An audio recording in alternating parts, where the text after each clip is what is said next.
प्यारी सात संगत, प्यार से कहना धन निरंकार जी। आज हम जानेंगे सत्संग का जीवन में क्या असर होता है। सत्संग में ही जीवन में निखार आता है। महापुरुष जो जो सत्संग करता है उसका जीवन बदलता जाता है, स्वच्छ होता जाता है। सत्संग में आने से उसके जीवन में जो तब्दीली आती है, जो निखार आता है, वह जो महसूस करता है उसका जिक्र जगह जगह करता है, सत्संग की महिमा गाता है। लेकिन सत्संग में न आने वाले लोग उसकी बातों पर विश्वास नहीं करते, बल्कि कहते हैं कि ऐसा हो ही नहीं सकता।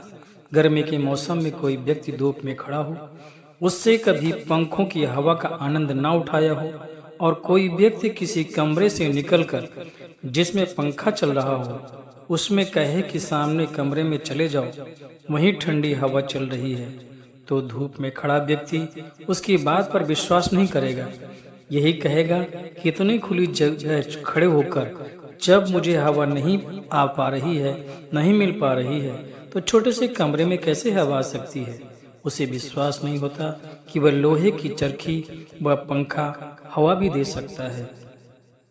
इसी तरह जो कभी सत्संग में नहीं आया वह सत्संग का आनंद महसूस नहीं कर सकता। जीवन कैसे बदलता है इसका एहसास उसे ही हो सकता है। इसका एहसास तो उसे ही हो सकता है जो सत्संग में आए, महात्माओं में प्रवचन की गंगा में डुबकी लगाए, क्योंकि हीरे जवाहरात तो उसी को मिलते हैं जो समुद्र की गहराई पर अंदर तक जाकर डुबकी लगाता है। सत्संग करने का मतलब ये नहीं कि व्यक्ति आए और आकर बुद्ध की तरह संगत में बैठ जाए। संगत में आने का भाव है कि वो बड़े ध्यान से संत महापुरुषों के विचारों को सुने और फिर घर आकर एकाग्र मन होकर उस पर गहराई से सोचे।